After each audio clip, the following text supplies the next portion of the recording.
Welcome to the Evolving Spiritual Practice podcast. My name is Ralph Cree. This is brought to you in association with bodyheartmindspirit.co.uk. Today I spoke with Damien Walter about sci-fi. He's a sci-fi expert, and we talked about sci-fi as the mythos of science, or the mythos of modernity. And Damien, he writes on technology, culture and science fiction for The Guardian, the BBC, Independent, Wired, BuzzFeed, SFX and Aeon. He teaches rhetoric of story and writing the 21st century myth to over 35,000 students worldwide. And he has a fantastic podcast called the Science Fiction Podcast. I really enjoyed this conversation. Something I love. I've been watching sci-fi and fantasy movies since I was a kid. It's my go-to genre, and it's a subject dear to my heart. I tried something different with the audio this time. I tried using the original sound on Zoom, so my voice will sound a bit different. I'm just experimenting to see if that's better than using all the compression and stuff that you can use on Zoom. And also Damien's video is very high quality video footage on his end, but slightly laggy on with the audio. Apart from that, the content is fantastic. I really enjoyed this conversation. I love meeting Damien, and I hope you do too. Okay, so Damien Walter, welcome to the Evolving Spiritual Practice podcast. It's a pleasure to meet you in person. Well, so to speak. Yeah, fantastic. Thank you, Ralph. It's really nice to be invited on to speak with you. And you're in Bali. At the I moment, am, which is really cool for me because I did a 2-month backpacking trip in Bali, 1997, with a friend. It was like the first ever solo traveling trip I'd done. Like on as a young man, and it was quite a culture shock. I think I went to Ubud, where you live. Yeah. Which, must have been much less developed. Yeah. Then Ubud is like a little hippie yoga mecca now, but back in 1997, I think there was much less here. Yeah, it was a really cool place, and I can remember it very well. So today we're going to talk about sci-fi as the mythos of modernity, and in the introduction I've said before this, said a lot about who you are in the sci-fi world, and you are a genuine bona fide expert in the field, and thinking of the sci-fi as the mythos of modernity seems to be a core theme of your work, and I'm very interested in sort of what John Vervaeke calls the religion it's not a religion. So it's kind of transformational practices and media, and a kind of world building around modernity that's harnessing some of the best aspects of the pre-modern transformational techniques and technologies that have been carefully crafted over tens of thousands of years. And I feel that modernity really needs to get a handle on this to deal with what lots of people call the meaning crisis, and diseases of despair are an enormous cause of death in the modern secular world. And that's really saying something about what's going on. I think off the top of my head, I read Jamie Wheal's new book very recently, and he said, I think this is correct, that more people die of diseases of despair than natural disasters and armed combat combined around the world, which is pretty shocking. So this is a sort of an attempt to directly address that issue, because I think there is a place for harnessing this kind of transformational world that is derived from mythos for the modern world, and it doesn't need to look like old school religion. And I think sci-fi is one of, and sci-fi and fantasy is one of the kind of cultural forms that already exists. We can kind of, it's not really repurposing, but it's truing that up to its full potential. So that's just sort of like context for our conversation. So, but perhaps we could start with you defining mythos and mythology, because they're quite useful terms to unpack. Sure. I feel that's a good place to start. Yeah, absolutely. I mean, just thinking about what you were saying about diseases of despair there, that was really the starting point for science fiction with me. Not least because I have my own, as every human does, but very much when I was in my kind of teens and 20s, I went through great despair and great diseases of despair. And I found that science fiction was part of my answer to that, or some kind of like obsessive level of interest in science fiction stories, which I was then later trying to kind of understand and unpack. And I was also working with people who were very much dealing with their diseases of despair. And I would often gravitate to, I was basically a kind of arts social worker in the city of Leicester for about a decade.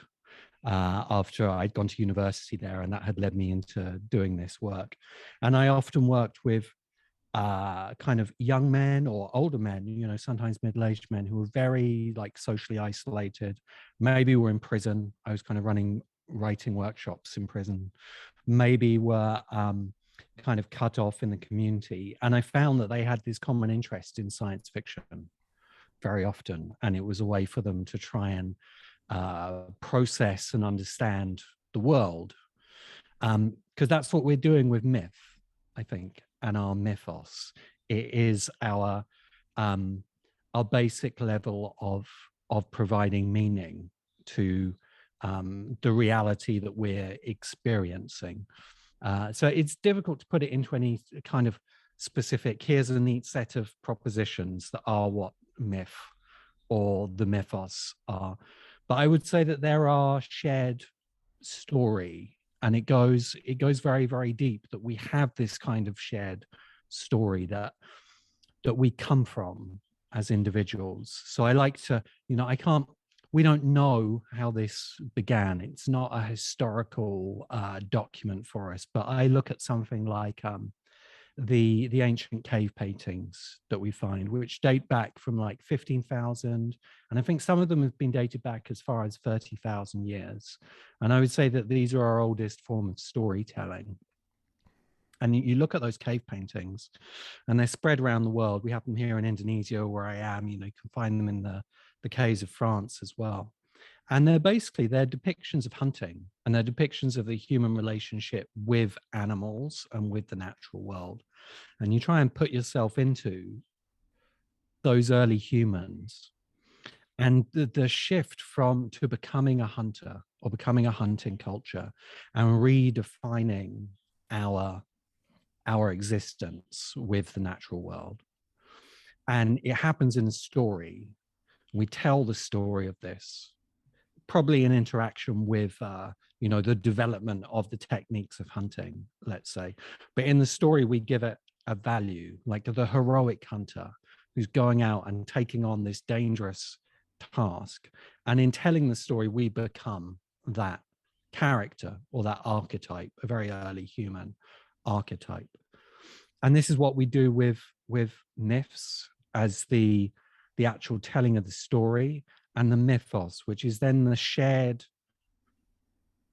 understanding, the shared story, the shared culture between us that we then are all embodying in life. And you fast forward 15,000 years from there, and we're into a shared mythos of living in a big city and commuting together and being capitalist and competing in this big rat race, and that's only the surface level of a story, but it's shared between all of us, and it's still there as a mythos. And over that time, we've gone through many stages of development about what our shared story is together, what our mythos is.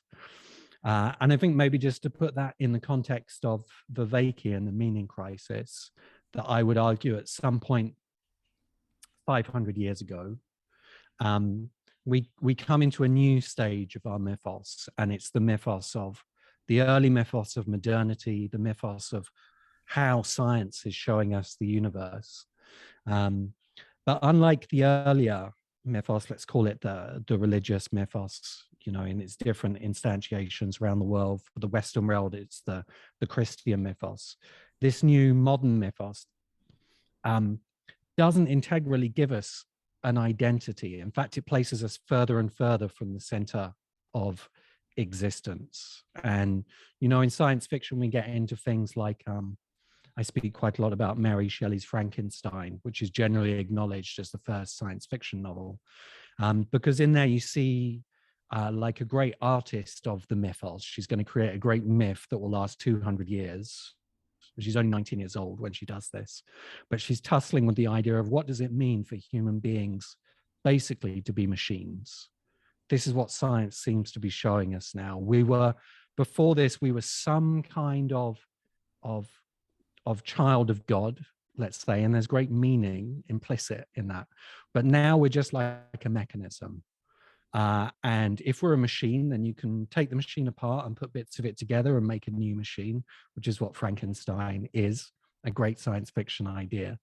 But of course, as a human, there's a great deal of horror implicit in that context because of the lack of meaning.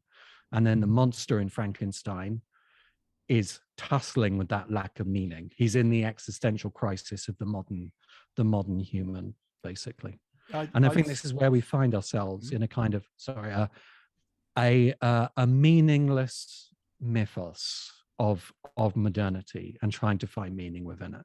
Yeah, well, I think one of the sort of horror we feel at that mechanistic story is we feel the partiality of the truth of it, that it's not a whole truth. And so in this podcast, I talk a lot about first, second and third person perspectives. The first person being subjective, second person being intersubjective, and the third person being the objective world. And science and modernity kind of tried to colonize the other perspectives to make everything third person. And that kind of relates to that, what you're saying, that feeling of us being de-centered from the story. And although the third person perspective and objectivity is very powerful and is true, it's part of the story.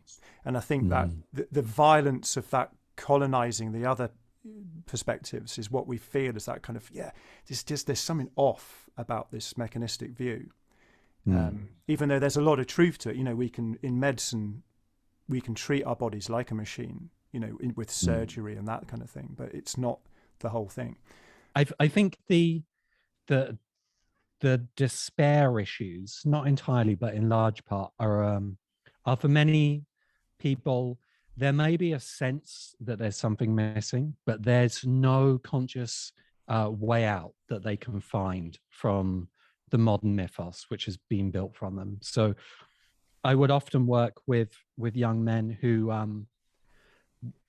were trying to deal with the idea that they were a machine, and they were having the kind of existential crises around not having free will, not existing as a being. And this was often wound up with things like drug abuse or alcohol abuse, which people had turned to because of their despair as a way out of it. And it's what the core of their problem was, that they couldn't find any way out of this mental model of themselves that the mythos had given to them. And I think you see this in like some of the tellings of our myth. I've been thinking quite a lot about I don't know if you're familiar with Games Workshop and Warhammer 40,000. Oh yes, yeah. I've never played it, but I've always admired it, and from an aesthetic point of view, for my entire life. Yeah, you can look through the window and see like the little Oh, yeah. miniatures that are painted, and there's a tremendous amount of creativity. Yeah. But at the core of it is like the Space Marine. And the Space Marine is this genetically engineered human who's like 9 feet tall. And interestingly, the Space Marines actually, as they're more senior, they just get bigger. So it's like a literalization of this masculine myth. And then they're just encased in armor. They wear this big metal power armor. And their only task is just to fight the alien within the Warhammer universe. And this is just like one manifestation of being the machine man. You know, you can see it in Star Wars as well. Like, what is the Empire? It's like clones, and they all fly around in machines. And Darth Vader is a part machine, part man, and he's potentially your father as well. So the science fiction mythos repeats this idea of being a man who is also a machine, Iron Man as well. But in science fiction, we're often trying to give that meaning without any of that second or third person. And I think that's where science fiction often struggles in its becoming stuck, I mean, in the third person view and entirely eliminating second and first. It's in when you describe the space marine is a little bit like an echo of that archaic hunter.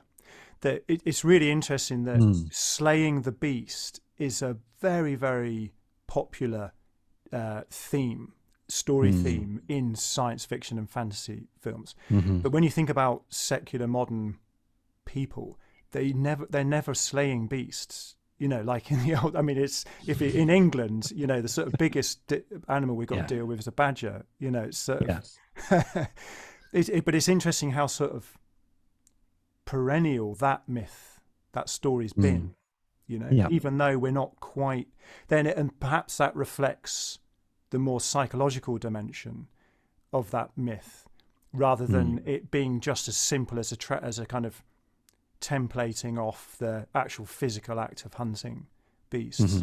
You know, perhaps it's more along this kind of archetypal storyline of coming to terms with the darker sides of your own nature or something. And you know, do you just annihilate it like in a lot of stories? It's like you slay the beast and everyone's really happy, or is there some more complex evolved narrative around that where you see in some films, or I can't think of one off the top of my head, where the beast becomes integrated and, you know, there's some kind of integration of the beast into the sort of more what you might call more evolved parts of ourselves. And can you think of an example that I mean, Ursula Le Guin works with that in the Earthsea saga, her fantasy novels, which are kind of an influence on Harry Potter. So it's a young man called Ged, and he's going to become the Archmage wizard of this fantasy land. But Le Guin kind of follows his progress to there, and his story begins with he separates his shadow from himself. So she's working with these kind of Jungian archetypes, and his shadow runs off into the world, and he has to go and get the shadow back. And ultimately, the shadow has kind of manifested as a vast dragon at the end of the world, and then he has to reintegrate that back into himself. And that's one of the better tellings, because you're absolutely right. We have this archetype which goes all the way back to the beginning of wherever our mythos began, of the hunter and the slaying of the beast that's potentially dangerous to the tribe. And the value we attach to that is that if you slay the beast, you're a hero to the tribe. So the danger implicit in doing that has a payoff as well. And that's always built into the hero's journey. So Star Wars, again, it's very important that Luke, he slays the Death Star. So again, it's a slaying the beast narrative. But he comes back and he is applauded by his new tribe, and he's given a badge of honor, which is probably something we've been doing to young men for 15, 20,000 years now, sticking a shell on them or a flower or something, a tattoo. Yeah, absolutely. Um, or but then you put a penis gourd in Papua New Guinea. I'm sure we've been doing it in all kinds of forms. Yeah. But then you have this problem now of you fast forward 15,000 years again, and the young man who's still essentially the same psychological creation and has these roots of like the hunting archetype, the hunter archetype, although it's gone through transitions. Where is the community to celebrate him, or to pin a dried penis on him, whatever it is? But we still tell this hero story. So it's there in Star Wars, or there's hundreds of hero's journey stories that are basically this hunter who's going to be celebrated by the tribe. But there's no way to fulfill this story for the vast majority of young men in reality. So instead we go and we fill it in role-playing games or video games, or like reading the same novels again, or watching heroes' journeys movies, which give us like an aspect of it. We can mentally fulfill it, but we don't get the embodied experience of it. Yeah. So that makes me think, so when you're describing these people you used to work with, and also your own situation when you got into this stuff, and us listening to your conversation with John Vervaeke, and this kind of ties in with that science fiction and fantasy is what some people might describe as an escapism from your pain. You escape into that mythos, the mythological world, where you become more whole. Every time you enter it, it's a healing experience. You become more whole. And so we've got this kind of slightly pejorative term, escapism, but it's related to the term ecstasis and ecstasy. And ecstasy being getting out of yourself, your current perspective, or your current self, and having a non-ordinary experience that's not your ordinary life, coming back, and then you can actually you can take a perspective on where you've been and forge some new story, having had this kind of mythological download. So that's the kind of, they're the two sides of the coin, so to speak, of escapism and ecstasis. Is there drug addiction versus conscious use of psychedelics? Yeah, exactly. It's that kind of two-sided coin. Yeah, there's a nice quote which is I've used a few times from the science fiction community, and the first part of the quote is attributed to C.S. Lewis, and he says that jailers hate escapism. So Lewis would argue that our fantasy escapism is taking us out of the jail in some way, and that's quite a Christian apologetic view. That our mythological story structures are in themselves, a very high value. And then generally it's attributed to Michael Moorcock, has his riposte to this, which is that jailers love escapism. It's escape that they can't stand.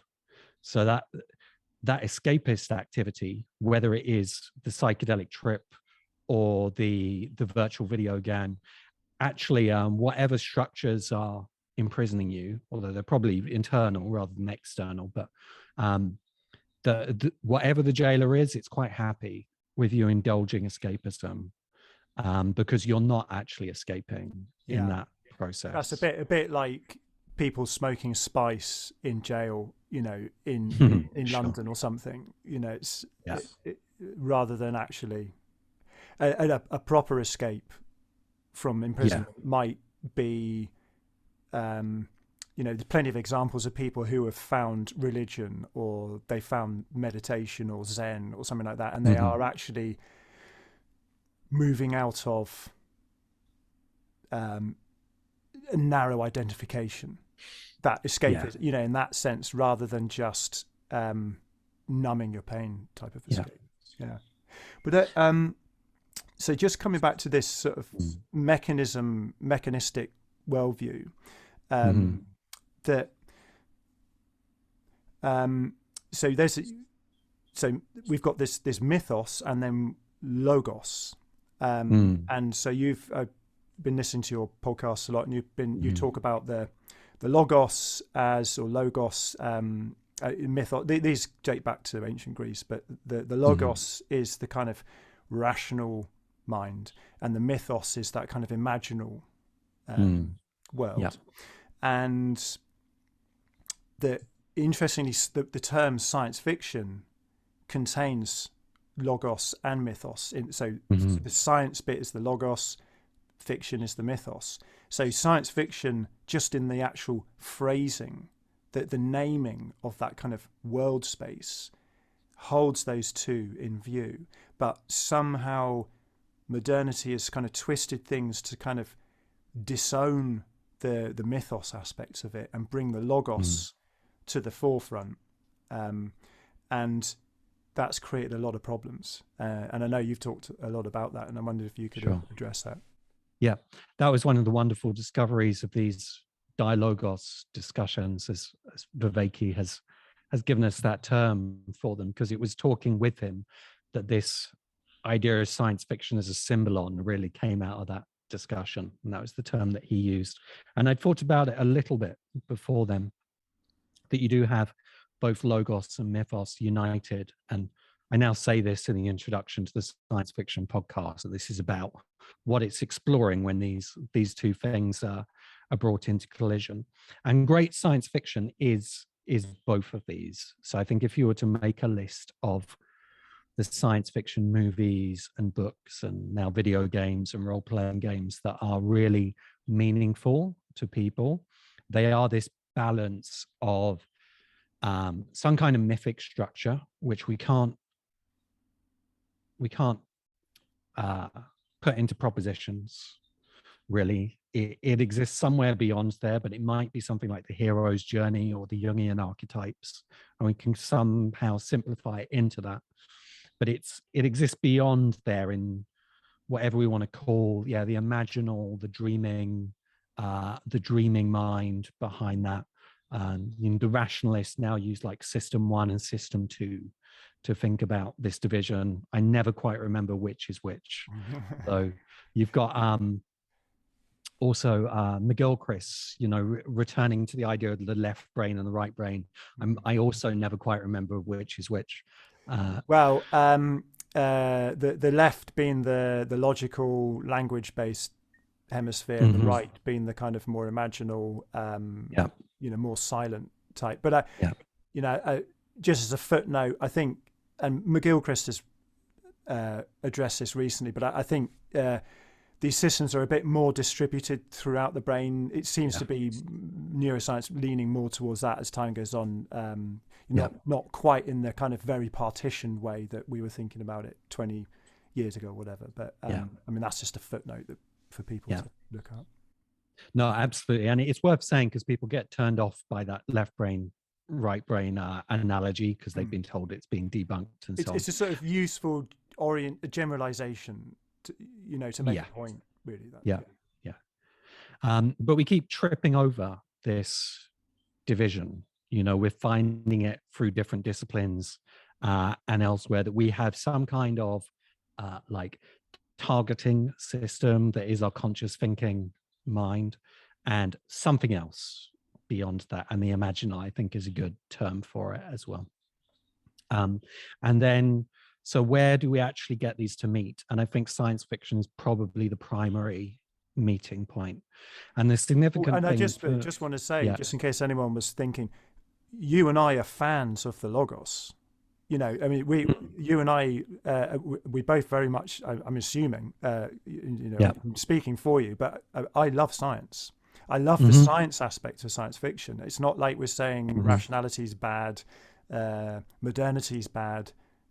What we're just highlighting is that it's becoming extremely partial and lopsided, and needs to kind of dust off and polish up this mythos side to make something that can really deliver on its promise. That's a really complex argument, actually. For McGilchrist, it is what's the title of his book? The Master and the Emissary? The Master and the recent Emissary. And it's often attributed to the Buddha that the mind is a wonderful servant but a terrible master. So I think ultimately I fall onto that balance. I think that Wilbur would call it the big mind, is the more powerful of the two. And we are like constantly being pulled into the logos and its powers, because it offers something very immediate that side of our conception can understand. The rewards of it are very immediate. Then they're so blatant. The actual power of the logos, that we've got an international space station that I see fly over every night in the sky, and all the cars and the industry and computers. It's like right in your face. But what's interesting is that's only the visible aspect. So it's a bit like the observable universe versus what everything else is, dark matter. And I was thinking of like an iceberg.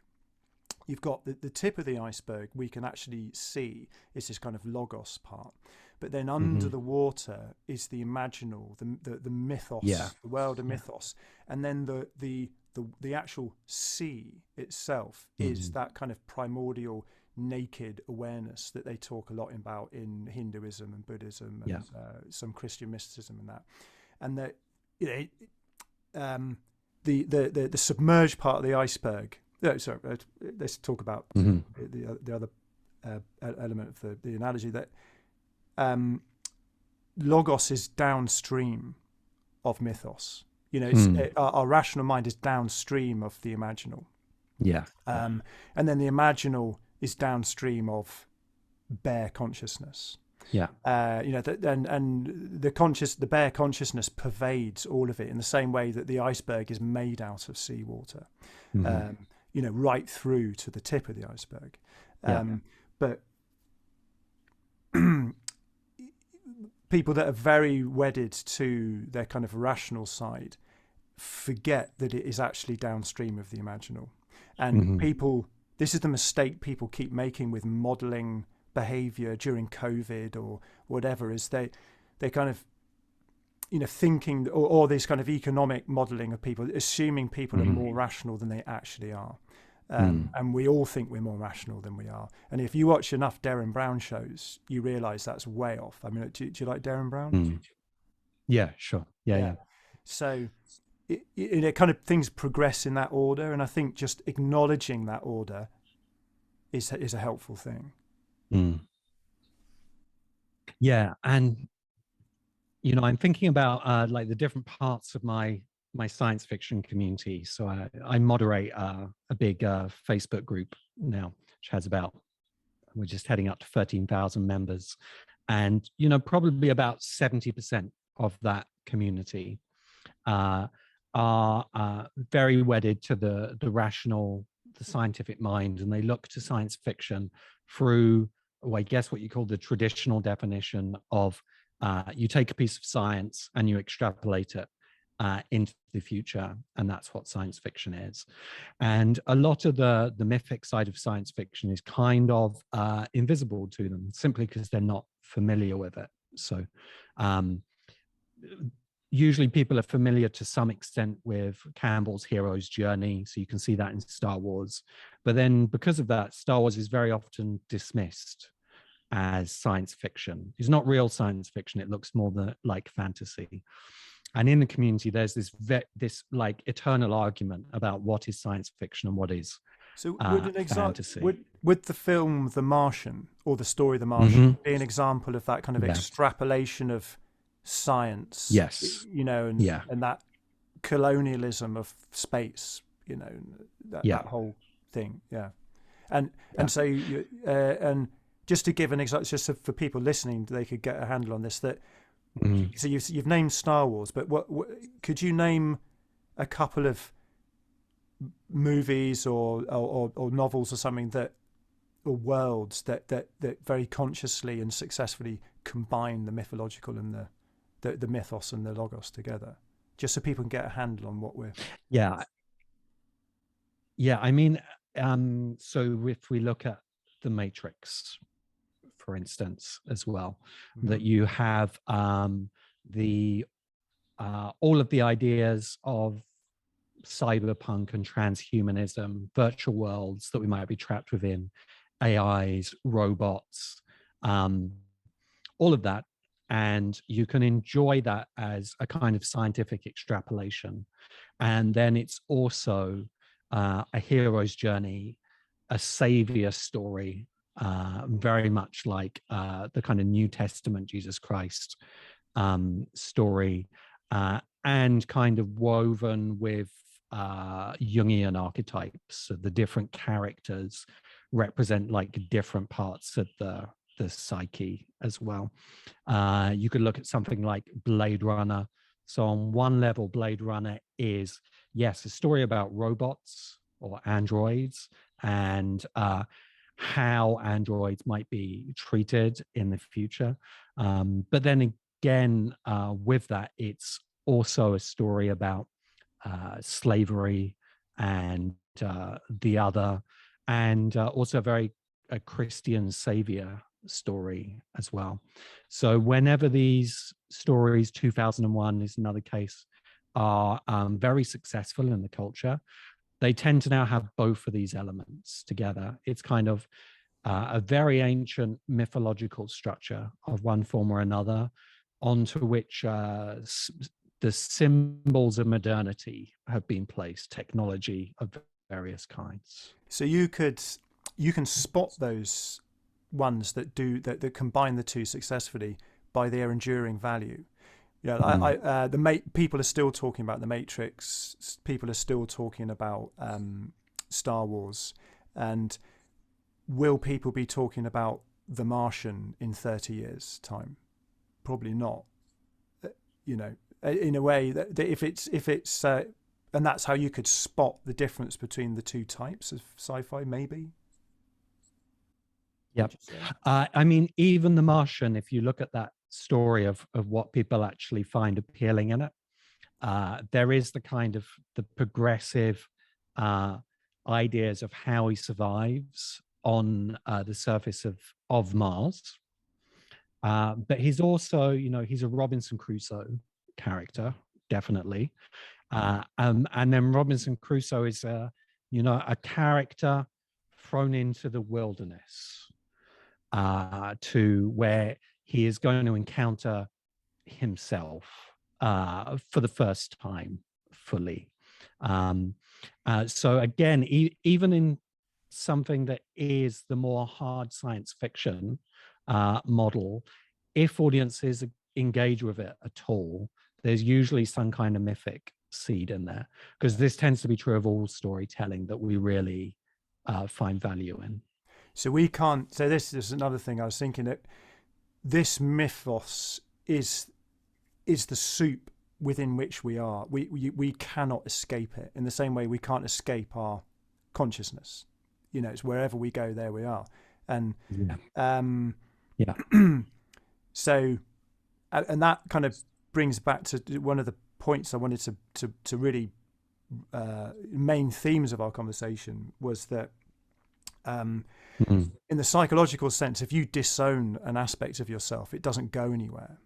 It's still operating, but you are not co-creating your life with that aspect of yourself. It's just it is like that independent beast running around in the forest of yourself, trashing aspects of your life, and that if what perhaps you're suggesting, and what I'm suggesting, is that if science fiction were to consciously re-own and reintegrate that aspect in a very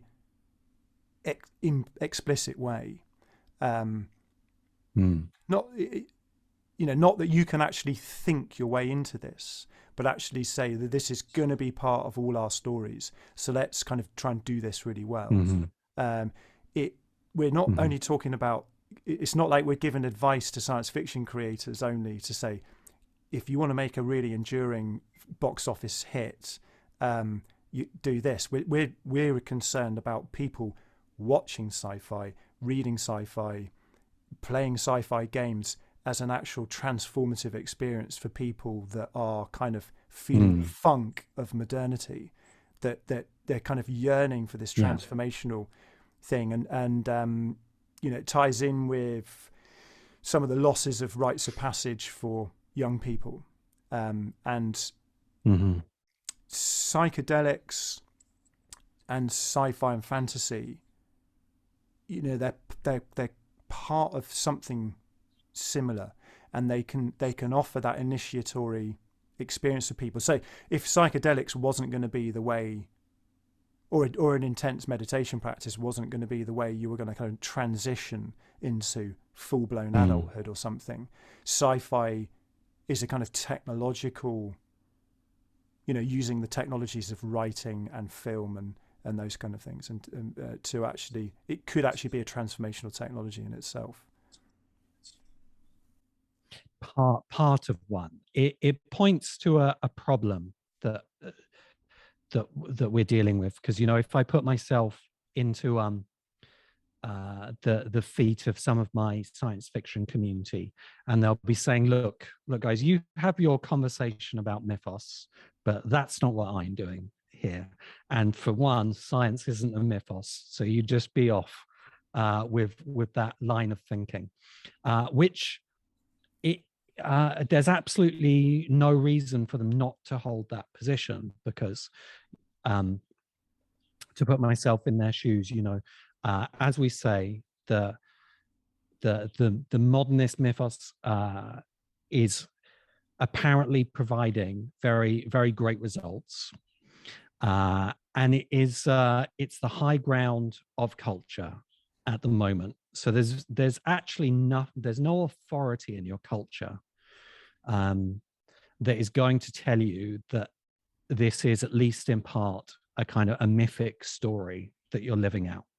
Whereas if you are raised in, you know, some parts of America where you're still brought up really in the Christian mythos, there's a lot of authorities that are going to tell you that view of the world has its limitations. And the thing about whatever our mythos is that to us, it's not a story, at least not until we've gone further and individually deconstructed it for ourselves. It is the model of the world that our culture has given us. So now I think we have lots of people in the world, and you could kind of pin the Sam Harris new atheist badge just to collect them as a tribe, who are you know, fully in the modern mythos, and science fiction is a kind of champion of that for them, and they're not particularly interested in the mythic aspect of it.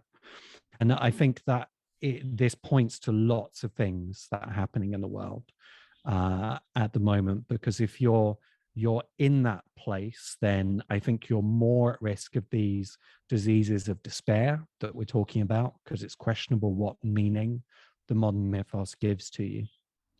And you're going to take certain positions, like in our culture wars that are going on at the moment, where anybody who's trying to unpick that modern mythos and maybe step into postmodernity of some kind looks like an enemy to you. So this is kind of a formative way of thinking for me, that we have, you know, I guess in the Wahlberian stage model, we're at the modern stage very much. It dominates our society. So the question is, how do we as individuals, you know, get stuck in it or move beyond it? Does that make sense to you, Ralph? It does, yeah. And it makes me think of one of the dominant themes of secular modernity is evolution. That's one of the sort of grand narratives, the stories, the themes, almost you might say the mythos, you know, one of the sort of and when you look at history and you look at the history of science, the sort of paradigms of science have shifted dramatically over the last 300 years. and then they underwent an enormous one in the last 100 years with the sort of crossfading from Newtonian science into quantum stuff.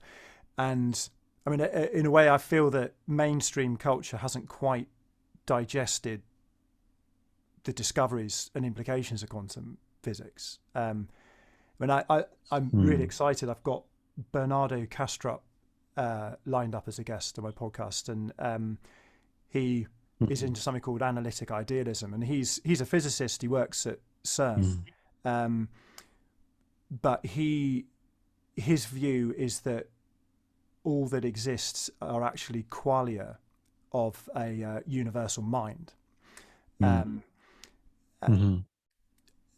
He probably would come in and make several tweaks to what I just said, but the kind of opposite view of that is that everything is just quantity, and that's that kind of horrific side of the mechanistic worldview, is that there's nothing but quantities. There's no room for qualities, and that's the kind of thing that feels so horrific on a sort of subjective, emotional, and mythological.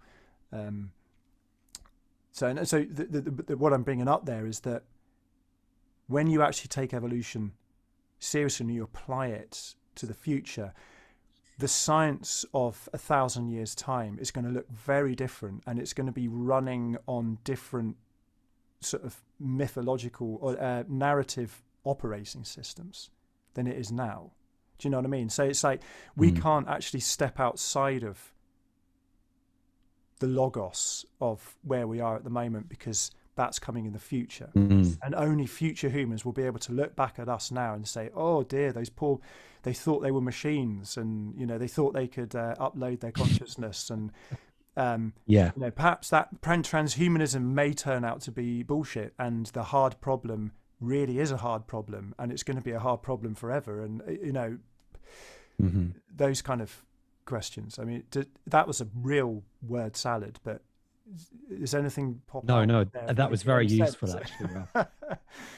Yeah, no, it would be a very good science fiction story, like one of the classic archetypes of the science fiction story is the alien arrives and they look at Earth and they see how crazy it is. But a future human looking back on where our civilization is, and that line you said there, crazy, they actually thought they were machines. That's how basic their understanding of themselves was. And I really think that's where we are. I increasingly find the whole complex of ideas that are transhumanism very, very horrifying in what they are, but also horrifying because so many people really believe them. If we call them like the followers of Elon Musk now, that we're going to have brain implants, we're going to be uploading ourselves. And whenever people's Jonathan Pageau, who I was talking with yesterday on a Rebel Wisdom thing, he talks about the way that a lot of these stories, they're always there, they're always out at the edge of the culture, and the real religious practice is like the embodied practice. And it's when the religious practice has fallen apart that the stories kind of come in and start to dominate people's consciousness. So I think that those transhumanist stories, which were on the outside, because we have no effective religious practices now, have kind of rushed into the center ground. And it reminds me really of like kind of the peak of the power of the Catholic Church, when they're, really trying to, save people from hell on earth and manifest the angels into reality, because the church itself had kind of become so corrupt at that point. It's got it all in there. I wonder, it's got immortality. It's got the kind of fallen nature of the human condition. Like the stated aim is to do away with death forever. That that meshes very, very much with this Christian theology. Interestingly, I'm sorry. I think I might have interrupted you.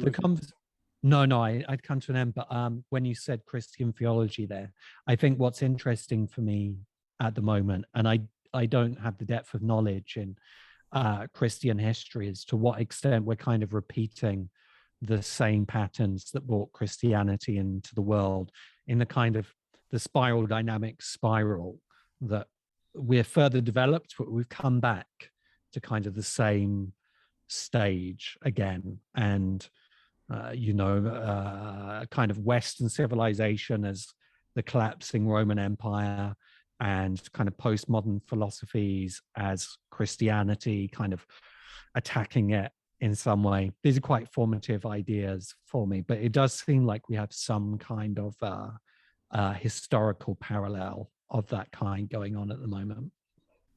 Yeah, and I mean, I think we've seen QAnon and all things, things like that, and there's these titanic battles between good and evil, and these themes really are all over the place. I'm just looking at my notes that so there's two main themes that you've kind of outlined. There was this sort of initial phase of sci-fi which was about colonizing space and exploring space, and then when we actually found out how large space was and that our solar system doesn't look like it's inhabited, that really kind of like the air went out of the balloon, and the wind went out of the sails of that thing of like, we're going to colonize space in the Star Trek sense. That was what I was going to say. Okay, maybe can I mesh this into that? Well, okay, think of a Star Trek that I'm going to attribute this idea to Carter Phipps, but it may not have been him that came up with it, but it's called the Flintstones fallacy. And I love this. I wanted to tie this in with the evolutionary view, that the Flintstones fallacy is that the Flintstones are people living in caves, say 50,000 years ago, but they are basically like modern Americans living in that time. And if you went back 50,000 years ago, you would not be able to communicate with these people. You would hardly share any values. It's when you think people evolve over these stretches of time, people were even if in medieval times, it would be like if you went back to medieval England, would like be going to a completely different culture. It'd be like living with a tribe in Papua New Guinea or something, that disorientating. And the Flintstone fallacy crops up a lot in sci-fi too, that you just sort of imagine it. So when you think of Star Trek, Star Trek is thousands of years in the future, is it? Something like that. And Star Trek is, let's say, like 300 years. Okay. Actually, it's a relatively new future story. Yeah. But in a way, it sort of portrays people like they are now, living 300 years in the future. Yeah. But in 300 years, people will be so different that your shared values will be winnowed down to just a tiny bandwidth, and you'll barely be able to understand the world you're in. And I don't know whether it's possible for sci-fi to try and make, some media that represents something totally outside where we are now. And maybe it wouldn't make any sense to us. It wouldn't be successful, and because no one would understand it. But it's just something to think about, and I think I love this idea of the Flintstones fallacy. Terence McKenna would often say that if you meet an alien and you can talk to them, that's not an alien, that's just a weird looking human. And what we're presenting really are weird looking humans, and our future humans. Like Star Trek is especially the next generation is just the kind of neoliberal corporate project in space. I've actually read through a Star Trek Next Generation script and tried to just imagine it happening in a corporate office of like a tech startup in Silicon Valley, because they're all just on the bridge and stuff is coming in through computers at them, and they're so inhumanly disciplined and rigorous, and they have no human drives either, which is very much how we see our kind of corporate world. completely untrue if you have any interactions with the corporate world. And yeah, so we have this vision of the future that is really just a fantasy that we can carry on being exactly as we are. That's really the point of the story, that our society as it is in this point of time that we are attached to the values of, can just continue indefinitely. We can build some good machines and go to other worlds and it will be all like it is now. Which is it's a very comforting story for people. You know, Star Trek is incredibly comforting. That's why it's so popular, because it gives a whole framework of meaning, really, to what we're doing. We're building new technology to take us into a better future. This is the core of the kind of progressive political ideal, really. There's a much better future out there. We can get there with our ingenuity and intelligence and by being better reasoned and more rational. And Star Trek is the fulfillment of that. The problem is, you know, is it actually attainable for us? And the real barrier to that is that we probably can never in any meaningful way get off this planet. When you start to look at the futures that are before us there, then science fiction starts to look at things like in the environmental impacts that we're having on the planet. So that really starts in the 1960s in seed form in science fiction. And it, you know, it provides some of the ideas that end up woven into global warming as well. You get this incredible focus on dystopias, because the question is, how can we resist this kind of continual drive to overwhelming state power, which we kind of talk about a lot. You get the cyberpunk vision of kind of being dominated by corporations. And this is all really a very active conversation about how do we live on this planet together. And the problem is that nobody has a positive vision of this yet. We either go crazy and kill each other, or our political tendencies are exacerbated out to the maximum. Yeah. So I'm going to come back to these two themes. So we've sort of touched on this sort of wanting to colonize space. That's kind of realized that, you know, you say realistically the chances of getting off this planet are looking quite slim at the moment in any meaningful way. You know, we might have a couple of missions to Mars or something, but, you know, we'll see but people are starting to look at exploring inner space consciousness and those kind of stories. But just before we explore that, I thought of something when you were saying about the dystopian. So, you know, this is something that is right in our faces, that the dystopian, you know, if you were to kind of have two bins, protopian and dystopian, sci-fi and fantasy movies, you know, there'd be the dystopian bin would be full, and there'd just be a few piffling little, you know, contributions in the protopian view. Sure. And I think that's a real problem. And I came across a quote by Kevin Kelly, which I'll just quickly read, which I thought was really good. Kevin Kelly, for those who are listening, he was a founder of the magazine Wired, and he's a futurist and, you know, generally a really cool guy. So he says, here's why it's so hard to imagine an optimistic future. God is 1,000,000 times more difficult to imagine than the devil. We find horror, evil, chaos, destruction much easier to describe in detail than the details of the good, true, and beautiful. That's because the good and the true and beautiful are improbable, while the destruction is sorry, I'm going to say it again. That's because the good and the beautiful are improbable, while the destruction is probable, almost certain.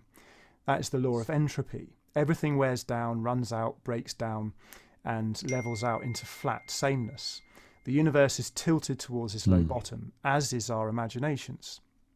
And that feeds into the negativity bias as a footnote. People might want to look into that. On the other hand, ordered living systems are highly improbable. Life may be common in the universe, but every specific example of it is unlikely. Flowers might be common, but this particular species of flower is improbable. You and I are highly unlikely. The universe could roll its dice 1 trillion times and another one of you or I will never happen. All life exists along a narrow path. Its existence is highly unlikely and therefore highly difficult to predict, which is why we find it highly difficult to imagine optimistic futures.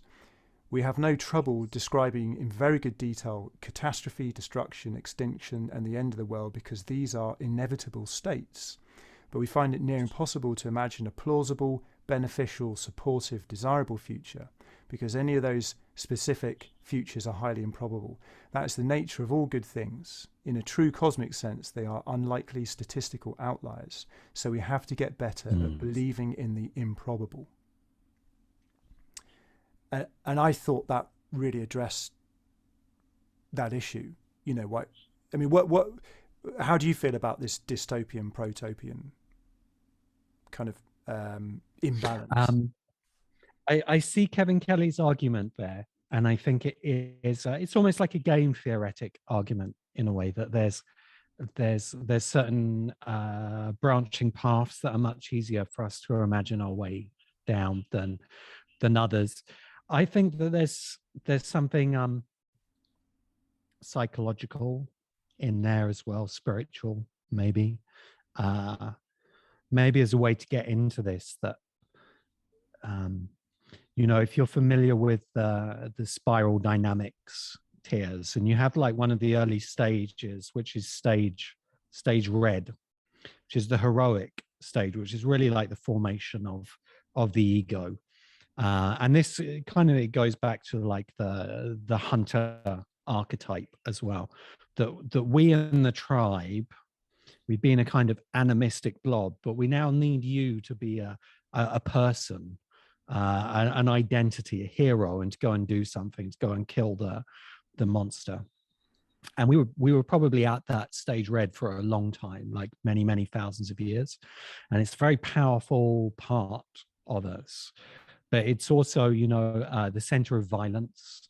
Like the most violent people are the unbounded stage red people, the people who are just like in their ego identity, and they have in their mind that some violent act is going to aggrandize their heroic identity, and then they will just do it. So you see that in like gang member culture or organized crime, you know.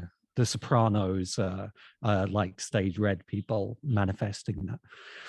But, you know, we also really profoundly need that stage of our personality. And so much of our storytelling is about that stage. So when we tell a dystopian story, like The Hunger Games, it's a very good example. You know, it's a celebration of that stage for the viewer, because you, through Katniss Everdeen, you get put into the Hunger Games, and you literally, with a bow and arrow, you kill the enemy, and you are the manifestation of the hero. Or, you know, the Avengers movies, like that great moment in Avengers Endgame where it's just Captain America fighting Thanos, and Captain America is another kind of manifestation of this heroic identity within us, although he's a very functional form of the hero. And really, on some level, when we go into the storytelling, we're reaching all the way back to that oldest archetype, and we want it activated because we need that part of us.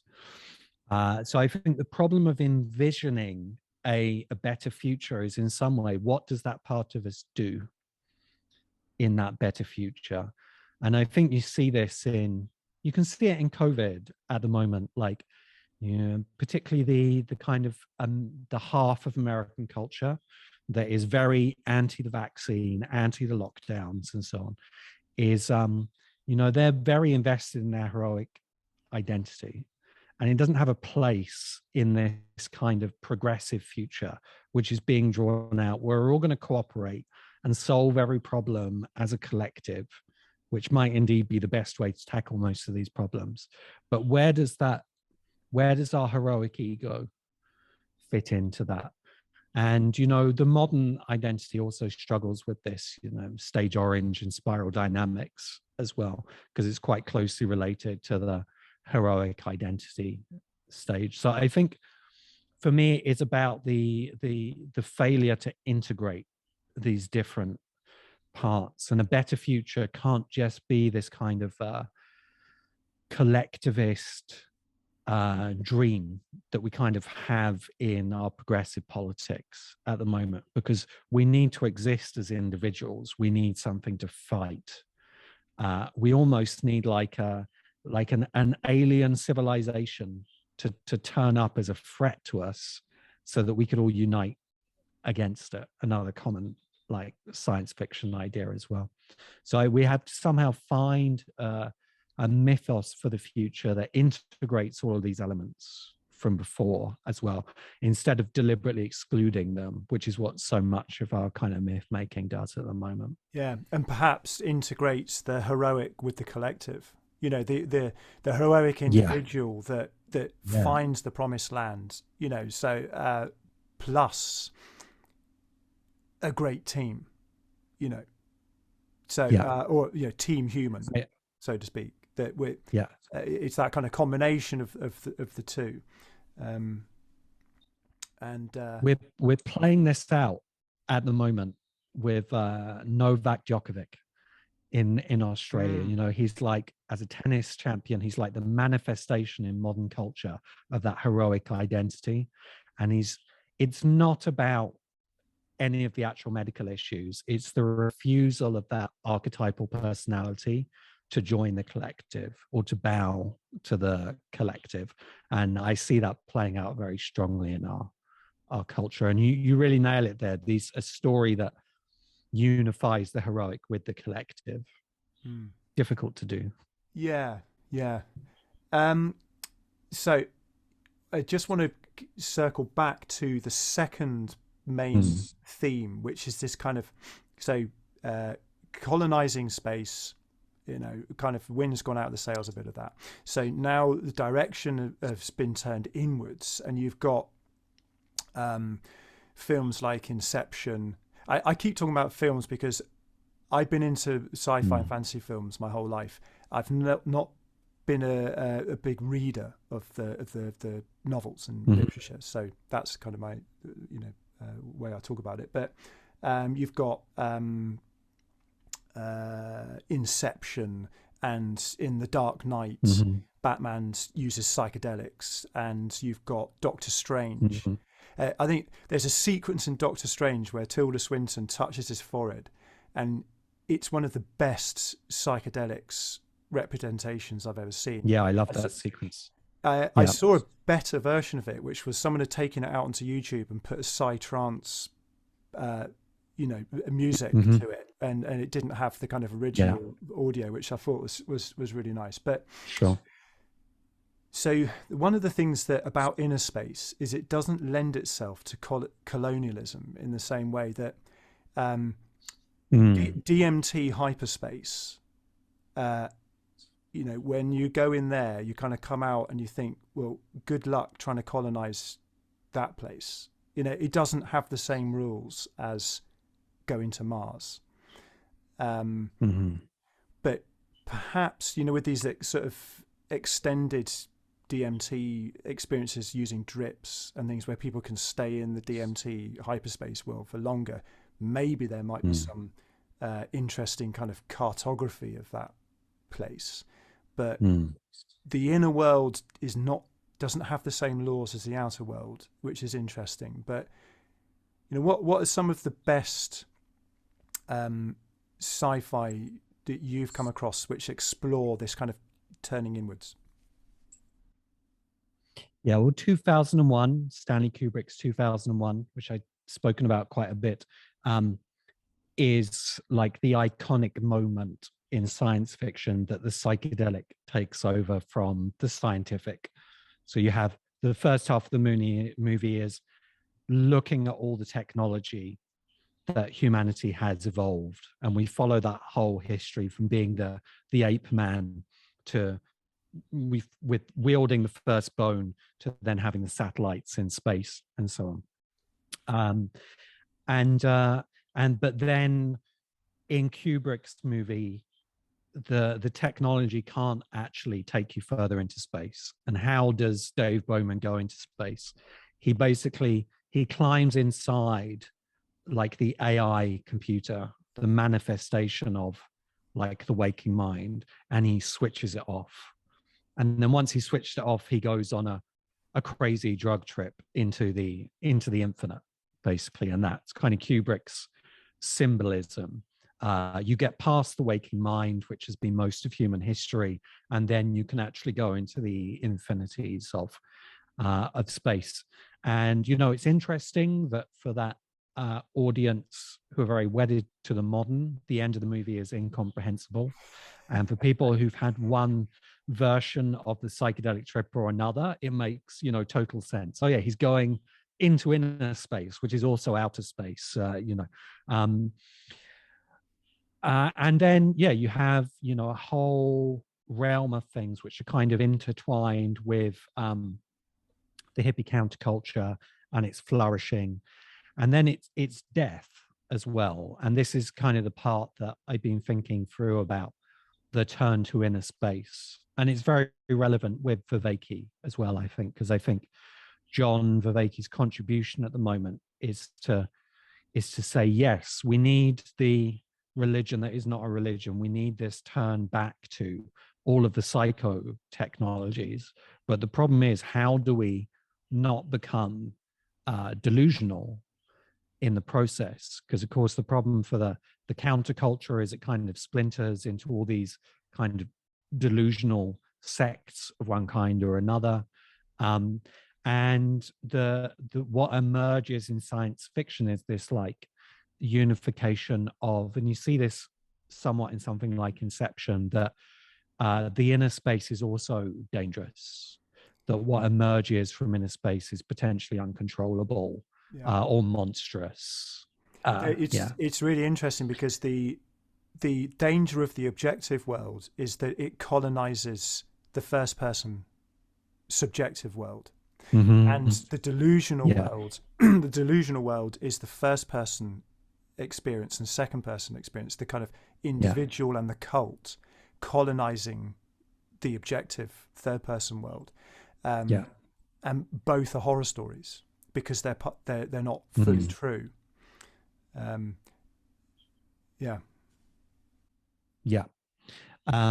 So I think what we're the point that we seem to be at in the culture is maybe we've had from the 80s the kind of the rejection of exploring the inner world, the illegalization of psychedelics, the general pushing out to the edges of our culture anything that is exploring the inner landscape. But that's been kind of flooding back into the culture, and mostly because of the internet, I think, and rebel wisdom has been kind of central to that. And at least in my experience of it, figures like Jordan Peterson, who's kind of representing mythic arguments for people. And we seem to now be asking the question of how do we unify the two? How do we unify first and third person? How do we explore the inner subjective without becoming delusional maniacs in the process as well? And that is probably, I would imagine, like the seed for wherever our mythos goes next as well. And I'm sure it's going there. I just don't have specific examples to hand, but maybe we will find them. Yeah. Well, the mythology being the kind of study of myth and the recognizing of the tools and techniques and the nuts and bolts of myth, that's the toolkit we can take into this inner exploration, because that's the language of the inner world. The literal nuts and bolts are the language of the external exploration into space, the satellites, the space stations, and all of that. And there's a different version of those things on the inside, in a way. So just one other theme I wanted to explore with you. Are you okay? Have you got time for just like another 5 minutes? Yeah, sure. let's Cool. do it. I've so enjoyed this conversation, Damien. It's been brilliant. Everything Yeah, I it's was great. hoping it would be. So something that's very close to my heart is in Hinduism you've got Vedanta and then you've got Tantra, Mm-hmm. and Mm-hmm. You can't exactly generalize these two because they are very diverse and they've got lots of aspects to them that you could bring up an example from either of these to as a counter argument to what I'm about to say. But broadly speaking, Vedanta is about escaping the illusory world of the small self with a capital S and becoming the big self with a capital S. And Tantra, so it's a kind of transcendent metaphysics. Non-dual Tantra being a non-dual thing, so it's escaping, it's becoming the capital S with it, but not in that kind of formless, spiritualized Gnostic sense. It's also becoming the small self with a small s, very, very vividly, and with great love and reverence and reverie. So it's this kind of, the non.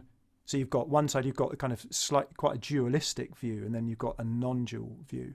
And I see the Matrix has been perhaps, I don't, some of the themes that are a bit lost on me, and there is this kind of slight non-dual thing where Neo meshes with the machines at the end, or kind of turns into light and all the machines are light, and then in these later movies they're working with the machines, or some of the good machines, and the latest version. But it's sort of in that world of waking up from the Matrix, wake up from the illusion of samsara. So it's wake up out of samsara into nirvana. Samsara is bad, leave it behind. But the sort of tantric non-dual move is to wake up into nirvana and realize that samsara and nirvana are amazing, and beyond, there are Shiva and Shakti, together in union. And I would love to see some sci-fi representing the non-dual mythos. And have you seen anything like that? And have I misunderstood the Matrix to begin with? No, I don't think you have. And it's very clear how we're just repeating the same philosophical, ideological patterns that human civilizations have for thousands of years, because the whole transhuman complex and cyberpunk from which it comes, and it's kind of manifested in the Matrix.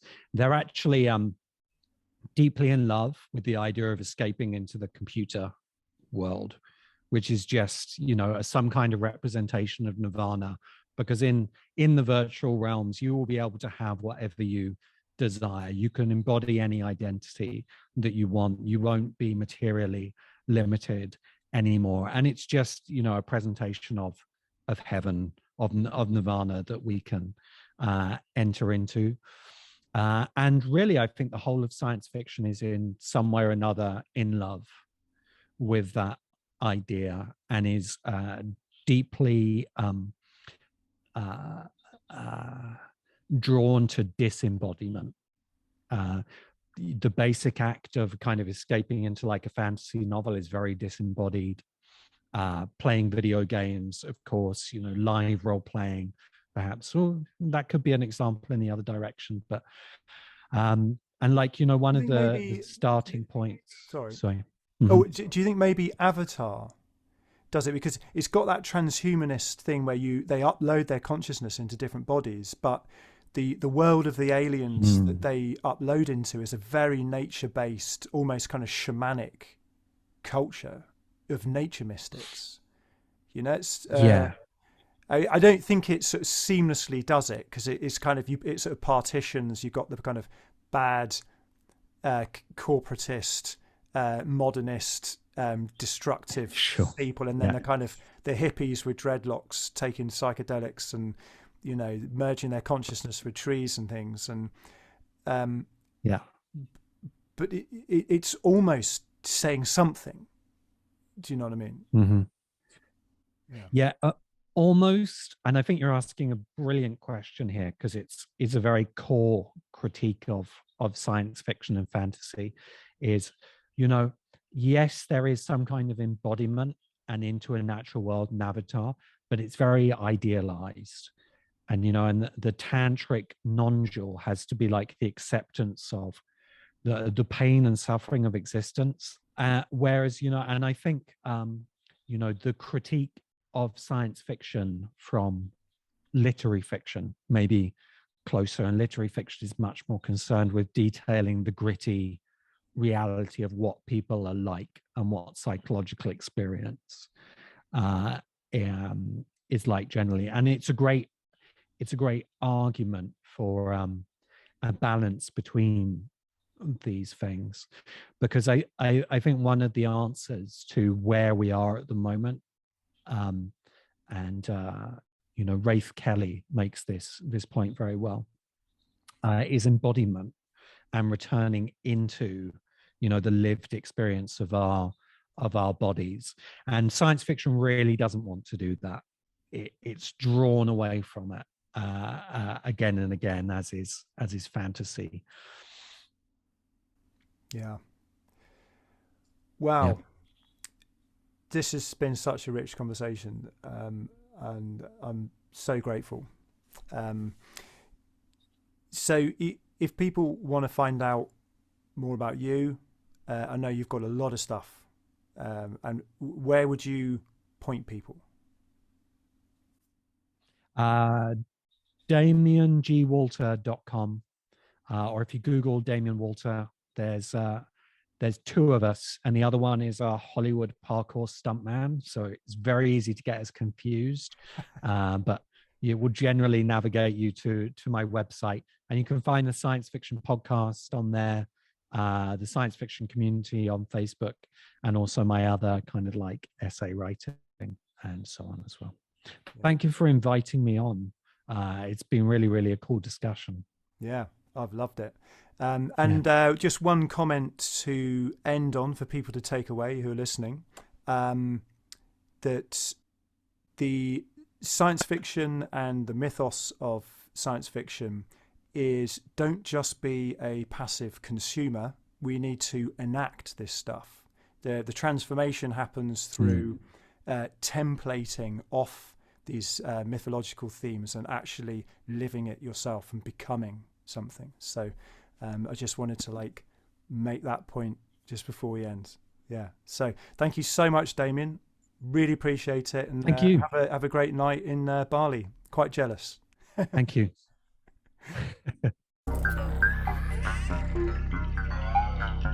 I made all the music that I use in my podcasts. If you'd like to hear more of my music, please visit SoundCloud and check out my profile, Ralph Crew.